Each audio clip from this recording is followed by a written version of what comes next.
Saludos a todos. Pues vamos a tratar con ustedes de dar algo sobre un tema que para nosotros lo consideramos importante en este sentido. ¿Por qué? Porque constituye un tema en el cual muchas veces y en remuneradas oportunidades siempre tratamos de orientar un poco sobre un gran problema, y lo vamos a ver por qué es un gran problema para nosotros el parto o el niño de nacimiento prematuramente. Es un problema y vamos a conocer algo que podemos saber sobre su prevención y su manejo. Bien, un concepto que quiero poner claro de todo lo que vamos a explicar es algo que vimos y atribuimos del doctor Roberto Romero, que sabemos que es una persona muy conocida por todos y que viene bastante, y que nos ha planteado tres pensamientos básicos. El pretérmino no es una simple condición, no hay un simple test.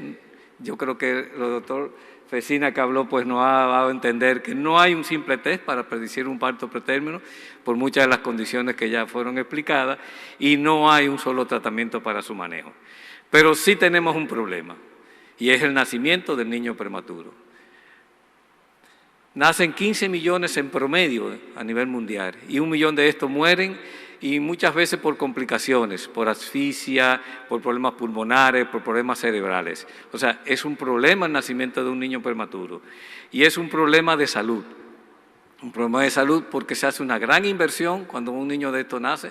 Nosotros calculamos aproximadamente unos 400.000 de gastos en un bebé de esto, y esto representaría que debería haber una inversión para manejar esto de un 6% del Producto Interno Bruto, lo cual ustedes saben por dónde nosotros nos manejamos a nivel de nuestro país, no llegamos muy cerca a esto.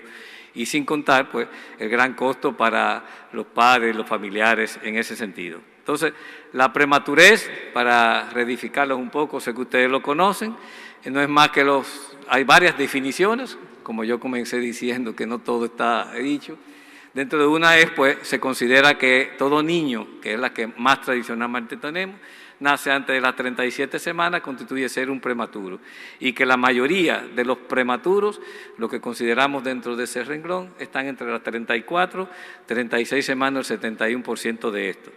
Pero hay otro criterio, que fue el doctor Villar. El doctor Villar pasó por el CLAP, me acuerdo. El doctor Villar y un grupo de ellos, pues, de investigadores, quisieron reclasificar y el prematuro y lo llamaron el fenotipo o el síndrome del prematuro.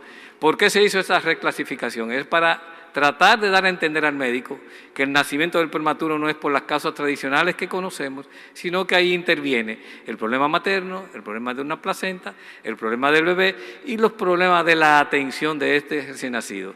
Y cambiaron el concepto, lógico, por las altas incidencias de cesárea que se producen en los países, en nuestros países, cambiaron el criterio de que si aumentábamos en vez de las 37 semanas un poco más allá el nacimiento de ese bebé, podíamos controlar muchas de estas factores que afectarían el nacimiento de ese bebé. Entonces, ya ahora hablamos de que ya el niño no nace a las 27, tradicionalmente, para los obstetras, sino que consideran que debe de nacer a las 38 y se ha llevado más a las 39 para asegurar un perfecto desenvolvimiento de ese recién nacido al nacer.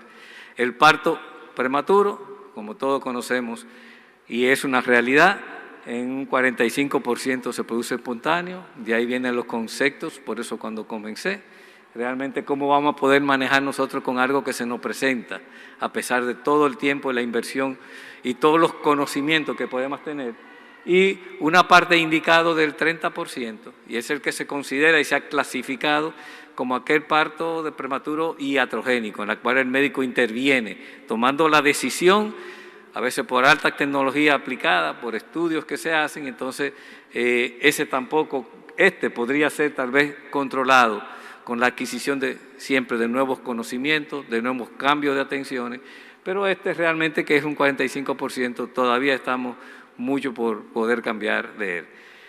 ¿Y por qué digo esto? Bueno, porque sabemos y debemos connotar, y es lo que quiero llevar el mensaje a todos ustedes de la importancia, de que el 80% de la morbimortalidad perinatal está basada básicamente en el nacimiento de un niño con restricción de crecimiento y prematuro. El otro 20% ya son otra patología. ¿Cuáles son los factores que inciden necesariamente en esto? La información que quiero transmitir, porque estos son factores que, aunque existen factores maternos, factores mecánicos, sí pueden ser controlables. Y al poderlo controlar, pues posiblemente el médico podría intervenir y contribuir en reducir esa tasa que estamos viendo. ¿Cuál de estos? Bueno, si usted sabe que tiene una embarazada, que es adolescente, o una embarazada de muchos años por encima de los, perdón, las mujeres, por encima de los 35 o más, eso no quiere decir muchos años, está en plena juventud. Pero realmente lo que queremos decir es, si usted ante tener una atención entre una adolescente y una mujer que sobrepasa por encima de 35 años, y estamos aquí diciendo que la probabilidad y la incidencia de prematuridad en ese grupo etario es mayor, eso revela que ya usted debe de poner un poco más de atención. ¿Qué me puedo esperar? ¿Qué cosas pueden cambiar? ¿Qué cosas puedo hacer para cambiar eso que se me va a presentar? Y si tomamos en cuenta otros factores de riesgo, como es la gestación múltiple, la técnica asistida de reproducción, que verdaderamente ahora está muy, diríamos, entrando en lo que es la atención médica en la reproducción, pues como la técnica de reproducción asistida tenemos una 5.8 veces más en esa mujer que aplica una técnica de reproducción a poder tener un parto prematuro. Los factores maternos, entonces hay un estudio de predicción que fue hecho para definir, entonces, tengo factores maternos, tengo factores anatómicos o clínicos, pero si utilizando uno de ellos no tengo una gran posibilidad de poder reducir ese nacimiento, conociendo esos factores maternos, pero hay que conocerlo. Entonces, si usted a esos factores maternos le agrega un factor mecánico, que es el que vamos a discutir más adelante, que es el factor cervical, juntos los dos, posiblemente independiente, tengo menos posibilidad y menos porcentaje de obtener un prematuro, juntos los dos, si tengo y aumento esa posibilidad. ¿Qué pasa en nuestro país y por qué es importante esto que le digo? Porque en nuestro país se siguen muriendo las causas de muerte neonatales por prematurez, en segundo lugar, y por problemas respiratorios que son atribuidos en un gran porcentaje, diríamos en el más del 80%, al nacimiento de ese niño prematuro. Entonces, esto es un problema ya de salud pública. Y si nos vamos a atención, eso fue unos datos nacionales, pero si nos vamos y aterrizamos en un centro de nivel de tercera atención con una alta tecnología en la atención neonatal, vemos cómo en el año, como en el año 2017 y en el 2019, el síndrome de estrés respiratorio y la prematuridad constituían ser un problema todavía. Con una tasa de cesárea estaba más o menos en el 52%, lo que indica que es por encima del 50%, pero todavía podría ser manejable. Manejable no sé para qué. Entonces, en el año 2020, con una cantidad de 15.000, un número de 15.000 nacimientos, pues indudablemente que todavía el prematuro se había conseguido una mejoría de esta a pasar al 2021 a pesar de nuestra etapa de pandemia. No sé si fue que la atención fue reducida, si parieron más, pero tenemos ahí 15.000 nacimientos y ya en este año, lo que va hasta junio, van 5.000 nacimientos, pero sí es importante el dato, cómo con los niveles de atención, nuestra tasa de prematurez en ese centro de tercer nivel se ha mantenido por los reportes internacionales, pero la hemorragia pulmonar, consecuencia muchas veces de esa misma prematurez, sigue siendo un problema de atención y de causa de muerte. ¿Dónde vamos a entrar entonces en detalle? En otro factor que nos puede ayudar a controlar el parto, y es el que está, diríamos, en la actualidad siendo utilizado en la práctica clínica y que ayuda al clínico con un apoyo del estudio de ultrasonido, y es la medición de la longitud cervical.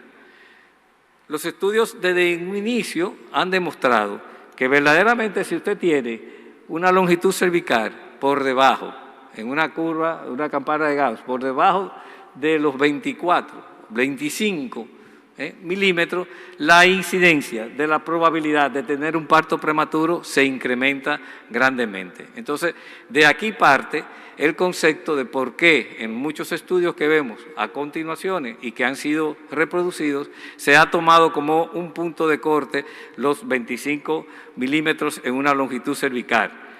Y en este caso, Hyans, en los años 1996, demostró, tomando como ese punto de corte, que a los 25, una longitud menor de 25 milímetros, yo tenía un valor predictivo. O sea, si yo decía que tenía 25 milímetros, mi posibilidad de yo decir que realmente valor predictivo negativo, de que no iba a suceder un problema de parto de prematuro, era bastante bueno porque llegaba a 97. O sea, 9 de 10 mujeres que usted examinara podía entender que tal vez no iban a presentar un problema de este tipo como factor negativo. Como factor positivo, ahí llegan las discusiones de las diferentes investigaciones. Y dentro de los elementos de análisis es dónde vamos a medir, cómo vamos a medir. Y entonces la discusión es si medimos desde el orificio externo al orificio interno, o si realmente en los trabajos de investigaciones me interesa nada más los milímetros de la porción del cuello que está cerrada. Y entonces ya eso cambiaría en trabajos que se hacen para denotar cuál es la longitud de ese cuello, dónde realmente es que voy a medir. La mayoría de las investigaciones, la que tenemos que creer, miden del orificio externo al orificio interno, independientemente. Se toma muchas veces y por vía transvaginal, que es la más importante, es la que debería de ser, pero hay una referencia que es interesante, que es las glándulas endocervicales nos sirven de referencia para saber dónde está ese orificio externo y ese orificio interno. Aquí vemos en un cuello más corto, donde realmente el cuello posiblemente llegará hasta acá, no vamos a medir, vamos a decir que esa es la longitud del cuello. La longitud del cuello, que es la que nos interesa para poder entender que podemos predecir ese parto, es esa que venimos ahí. Entonces, la cervicometría, indudablemente, que es importante para todos los que abocamos a hacer esto. ¿Por qué? Bueno, porque disminuye los falsos positivos, reduce las tocolisis iatrogénicas, y disminuye la gestación intrahospitalaria, porque a la hora de identificar que esa mujer que llega a una emergencia no tiene unas condiciones cervicales que te pronostiquen un parto inmediato, pues posiblemente esa paciente o esa mujer podría ser mandada a su casa. Hay otras técnicas de medidas, como la del Mauro, que ya es midiendo la consistencia cervical. Se la pongo para que vean que no solamente existe un Dios y una única en este sentido, sino que es algo más generalizado, como es la elastografía, donde ahí sé que en este estudio se quiso hacer toda una comparación de los niveles de densidad que podía tener el cuello, y como la elastografía se demostró que se hacía mucha presión sobre el cuello y que esto podía cambiar la interpretación, pues se terminó en el shareware, cuando ya es un programa que establece, aún sin usted hacer presión, dónde está la mayor concentración o la mayor dureza de ese cuello para predecirlo. Estos estudios sirven, pero a mí me llamó la atención en esta comparación cómo, si yo tomo la longitud del cuello por ultrasonido o el shareware, prácticamente su sensibilidad de predecir un parto prematuro sigue lo mismo. Tal vez el cambio estaría en las predicciones de los valores positivos o negativos en este sentido. O sea que verdaderamente todavía nos faltaría mucho por analizar si esta es una tecnología que vale la pena introducirla. Igualmente, hay otros parámetros que son tomados como predictores, y es la presencia del slush o el lodo o el barro, que muchas veces ustedes lo ven reportado en estudios de ultrasonido.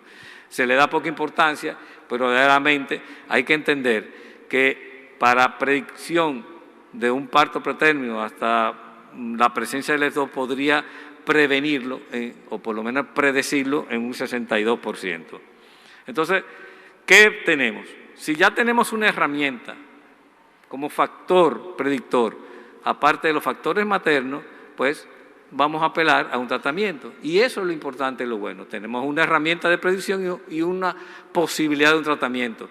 Igual como sucede en la preeclampsia, donde hay también la predicción y hay una posibilidad de tratamiento para prevenir que esto suceda. No es un tratamiento absoluto. Entonces, en la progesterona, pues sí, en los estudios primero que conocimos fue el estudio de Meigs en el año 2003, donde él utilizó la longitud de cuello y una serie de parámetros demográficos y pertenecientes a la población en pacientes de riesgo, demostrando que el mismo hecho de usted tener un antecedente de un parto anterior, pues podía hacer indudablemente que usted tuviera la probabilidad de tener a consecuencia otro parto de pretérmino en el embarazo siguiente. Había un riesgo aumentado y entendía que si usted podía entonces suministrar, en este caso, la progesterona por vía intramuscular, que fue el 17-caproato, él redujo prácticamente en un 40% lo de esto y que los resultados neonatales también fueran satisfactorios.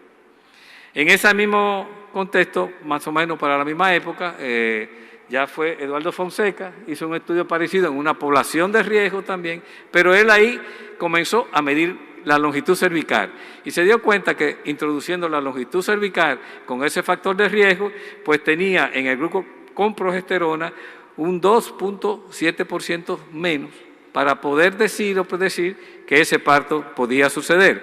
Entonces, él lo complementó posteriormente en el año 2007, pero ya con un grupo de pacientes no de riesgo, sino solamente con la longitud. O sea, toda paciente que tuviera una longitud cervical por debajo de 15 milímetros, que fue lo que empleó en sus estudios, se fue más a agrupar una población de mayor riesgo y se le administraba progesterona aún asintomática, pues consiguió demostrar en sus estudios que verdaderamente había una reducción.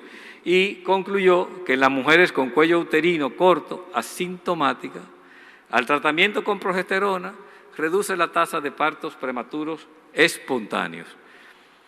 Muchos estudios se hicieron a posteriores, que no lo vamos a mencionar, solamente en este bonito arbolito se dan cuenta de que todavía nos falta mucho por seguir investigando, unos demostrando una cosa y otros demostrando otra. Pero a la verdad que estos que les mostramos aquí, que son los estudios de Fonseca, de Hassan, pues verdaderamente son los dos estudios que han venido siempre tradicionalmente mostrando, por la calidad del tipo de estudio, demostrando que realmente en mujeres con cuello corto, asintomática, la probabilidad de predecir un parto prematuro era reducirlo entre un 30 y 40%. Y demostrando, el doctor Romero, en una época que todavía se mantiene sobre la investigación constante sobre el parto prematuro, en otros tópicos que ya no tiene que ver con la longitud cervical, pues sus estudios iniciales partió de demostrar que verdaderamente había una reducción con el uso de la progesterona, tanto para el parto prematuro como para los resultados neonatales. Entonces la progesterona, no quiero decir que es algo inocuo, por eso quise traer esto para que tengan pendiente que tiene unos efectos adversos y que utilizarla tiene su indicación, no utilizarla por utilizarla. Y dentro de esos efectos, los más frecuentes, calambres, dolor abdominal, náuseas, diarreas, o sea, hay sus reacciones, manifestaciones secundarias que posiblemente ustedes la ven muchas veces en sus pacientes utilizando este medicamento y se lo atribuyen al embarazo. Igualmente, quería poner dos cosas importantes. El estudio PROLONG, que fue un estudio de 2020, donde se quiso demostrar que verdaderamente la progesterona sintética inyectable no tenía ningún efecto utilizarla, por lo cual, al ellos demostrar que no había ninguna diferencia entre el paciente que se le administrara esta inyección de progesterona sintética con el paciente que no lo recibía, y esto llevó a que verdaderamente se tomaran algunas decisiones que la vamos a plantear en un momento determinado por instituciones internacionales, porque en compensación a ese estudio apareció en el año 2021 reciente el estudio de la IPPC, donde ellos volvieron a demostrar que verdaderamente la progesterona por vía vaginal en una concentración específica es la que realmente resulta ser más efectiva para la prevención de ese parto. Aunque estaba comparándola con la 17-caproato, realmente el caproato no demostró ser significativamente, aunque el número de población fue importante. ¿Qué hizo la FIGO al respecto a esto? Pues aceptó y ha puesto como mensaje que en las mujeres con cuellos cortos por debajo de 25 milímetros, con parto o historia de parto previo prematuro espontáneo, el uso de la progesterona en el primer trimestre en adelante pues obtiene su beneficio de poder contribuir conjuntamente, o sea, factores maternos y factores mecánicos. Igualmente, este estudio anterior decía que en embarazadas con embarazo gemelar esto no tenía ningún sentido, pero el doctor Roberto Romero recientemente, hace unos años atrás, dio a entender que en las gemelares todavía tenemos la posibilidad de poder usarlo. ¿Qué pasó en este estudio? Pues que verdaderamente utilizaron una longitud cervical más corta y una dosis de progesterona más alta para poder entender que habría que seguir investigando un poco más sobre el embarazo gemelar, que es nuestro gran dolor de cabeza en un momento determinado. ¿Qué le decía decir a ustedes? Bueno, que en el 2020, producto de la investigación del prolongante primero, pues de investigaciones, la FDA retiró de los Estados Unidos el uso del inyectable. Pero en el 2021, como salió el estudio que le demostré, el EPPI, donde demostraba que verdaderamente seguía siendo la vaginal la vía mejor para utilizar en esa prevención, la FDA volvió a recalcar que verdaderamente esto evidenciaba y no hacía cambiar sus criterios a la actualidad de que verdaderamente había que retirar mientras tanto del mercado la vía intramuscular de progesterona sintética en el momento. ¿Qué puedo yo plantear para que vean la gran diferencia? Lo que hacemos en inversión. Una tableta al día nos cuesta 62 pesos y una sonografía tradicional para medir un cuello a un promedio de 2.000. Si usamos 18 semanas, tal vez tendríamos una inversión de 9.000 en esa paciente. Sin embargo, cuando usamos la inyectable, pues indudablemente que el precio se sobreestima y la inversión en el neonato, que es el que va a salir, pues indudablemente. Entonces, con 10 días de tratamiento, posiblemente podemos reducir hasta 3 veces la posibilidad de que se produzca ese parto prematuro. Entonces, quiero terminar dándole estas indicaciones, una concepción y una, me lo cedió la doctora Ana Bianchi. Un minuto para aplicar esto, aunque nos acabamos de ver que se pasó el tiempo. Y es sobre la ecografía por EcoStream. Quiero hacerle el llamado de atención porque creo que es una práctica que es reproducible. Ha sido implementada y la conocí en el país de Uruguay y sé que va a ser reproducible en Brasil. Actualmente están en esos arreglos para hacer esto. ¿Qué es el EcoStream? No es más que poder a distancia manejar situaciones y patologías que podrían estar presentes en poblaciones más aisladas con un centro de atención. Aquí vemos cómo desde un centro de atención en diferentes regiones del área de Uruguay, pues con monitoreo o con comunicación a través de las redes online, usted puede llevar a conocer patologías y asesorar a esa población, como esto que vemos aquí. Esto es en una población alejada de la ciudad de Uruguay y esta doctora está haciendo una sonografía, la cual está siendo dirigida desde un centro de atención del hospital, en este caso Pereira Roser.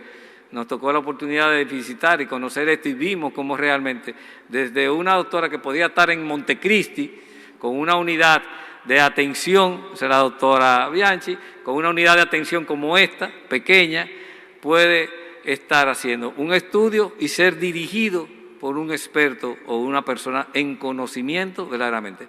Creo que es una herramienta importante. Ojalá que en algún momento pueda ser reproducida en nuestro país, porque seguimos con el gran tormento del parto prematuro en este sentido.